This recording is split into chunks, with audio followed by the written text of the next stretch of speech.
Days of Being Wild. So, this is directed by Wong Kar-wai. It was released in the 1990s. I think it was in 1990. So, this movie stars Leslie Cheung, who is one of the most iconic stars of all time, especially in Hong Kong cinema. So, it's one of his best movies, most well-known movies, and this is also one of my very favorite films of all time, for sure. Like from any country, whether it's Hollywood, Hong Kong, India, all kinds of countries, the films that I watched, this movie was very, very, very good. And I'm pretty sure there's people who say In the Mood for Love is much better or Chungking Express is better. But personally, for me, I felt this movie had a more cohesive story, and also the emotions landed more strongly in this film, I think. So that's why I really like this movie a lot. So what is this movie about, and what what makes it so good? So this movie is about a very rich playboy who lives in the 1960s Hong Kong.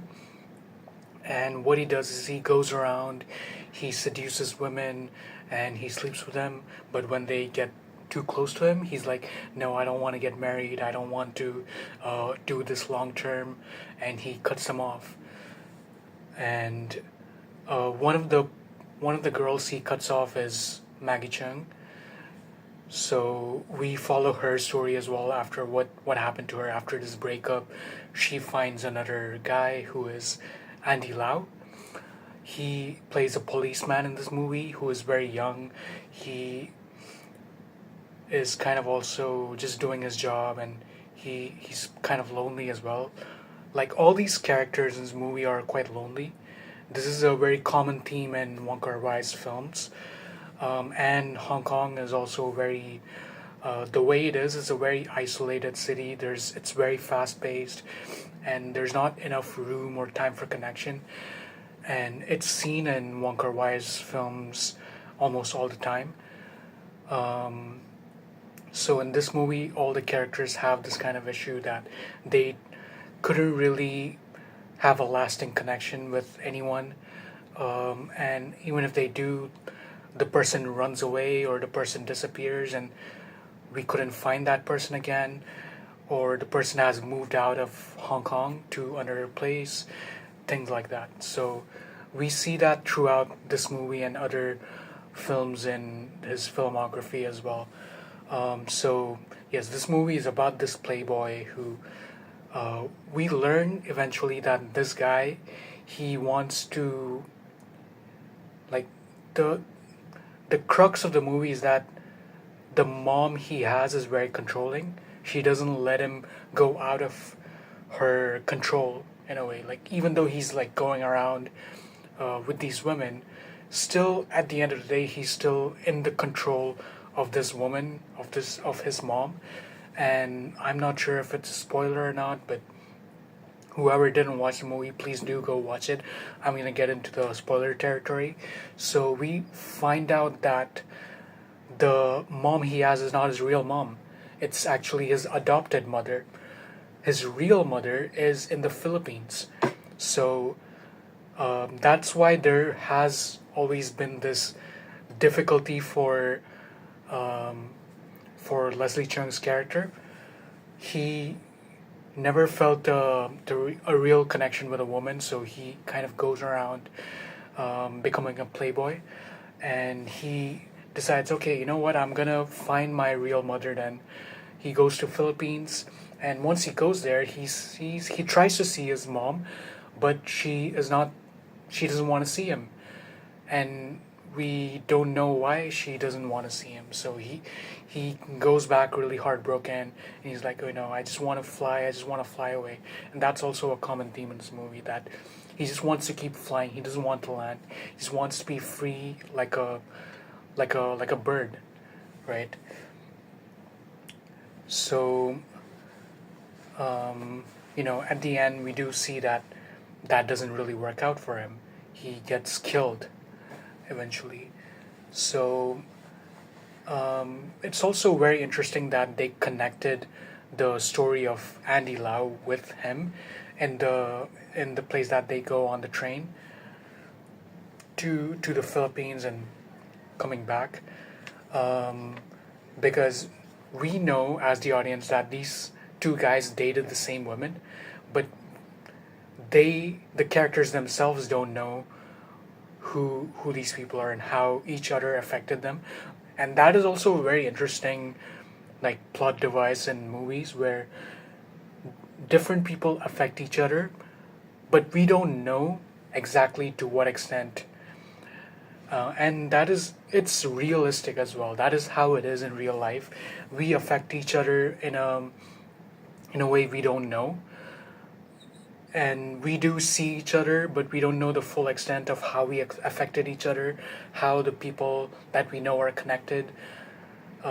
Whether this person dated this person, but the other person doesn't know that this happened, and we don't know that this breakup caused a lot of anguish, and then this person got affected, and then this person meets the person who um, the the person that got heartbroken. They date another person, another guy, and then that guy breaks up, and then he meets the guy that was the reason for this woman to get affected. So it's like a spiral, It the effect of something has a huge effect later on. Like I don't know how exactly to explain it, but if you see this movie, you'll understand. You'll know, and you would see that this is what happens in real life as well. Um, Now the performances in this movie, everyone did a really amazing job. I really liked Leslie Cheung, the way he played it. It was very realistic. Anytime I see him in any film, I think his performance is really, really good. Like he really gets into the character. And this character, I think it also, this is the kind of character that feels very realistic. It's not a historical role. It's a movie that's taking place only in the 60s. This movie was released in the 1990s, and it's taking place in the 60s. It's not that long ago. So it has that very modern, realistic um, like style to it. And I really liked the way he portrayed it. I think he really is the star of the movie. I also really liked Karina Lau. I haven't really seen much of her films, but in this movie, she did a really, really interesting job. At the start, her character is kind of annoying. It seems like she's a very, very shallow character, but as it moves on, we really see that, okay, this woman really loves Leslie Cheung's character. So we think, okay, maybe she is the one who could change him, because she is kind of similar to him as well in that she goes around with different men. So we think that maybe these two are made for each other, but then we find out that Leslie Cheung is still not having it. He's like, no, I'm still not gonna get with you because this is not what I want. And then we also see that the his ego gets hurt when she says, I'm gonna work for you. You don't have to work. You don't have to go to work. I'll work for you, and we could live together. And he's like, no, I'm not having it, and he just breaks up with her and leaves. So we see that this is the mindset that people had, and to an extent, people still have that kind of mindset where the even though the guy is suffering with finances and stuff, he still doesn't want the woman to work because that hurts his ego. Um, so you could imagine that in the 1960s it was more of that kind of mindset of the more the male dominated mindset that people had, that kind of society. So we could see that in this movie as well. The other two characters with Maggie Cheung and Andy Lau, their plot was also very interesting. It's less dramatic, um, because both of them are kind of not that crazy. And I really got to talk about this film's cinematography and production design. This movie obviously takes place in the 1960s, and a lot of the indoor scenes are very well shot and well, um, like most of the movie is moody, but we see more things whenever it's set indoors. But when it goes outdoors, the we don't see much of the crowd scenes or um, the environment that much. It's very much covered in rain, fog. There's a lot of darkness that surrounds the environment. It might be due to the budget because this movie takes place in the 1960s. So I'm assuming they might not have had the budget to recreate the they might have not had the budget to recreate all the period setting, so that's why they went for this route.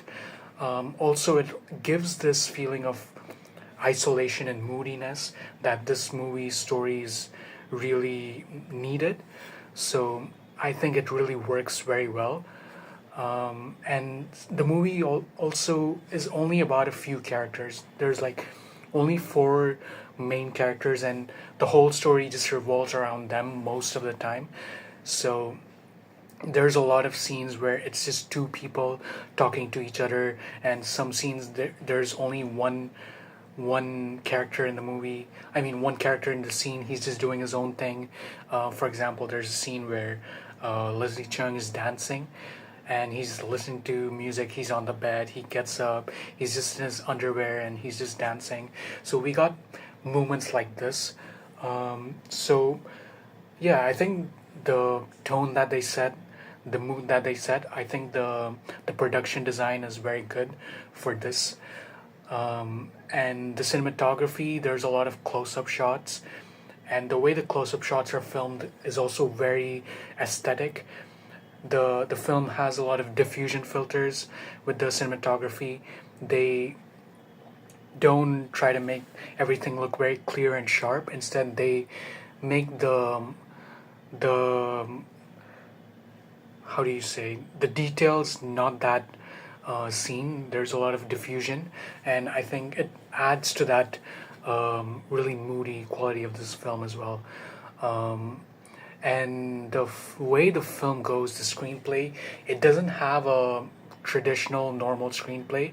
It doesn't have this very, like, it gets from A to B. Technically, it does get from A to B, but it goes at its own pace. It's very slow pace. It's very moody, and I'm thinking it's not going to be a movie for everyone.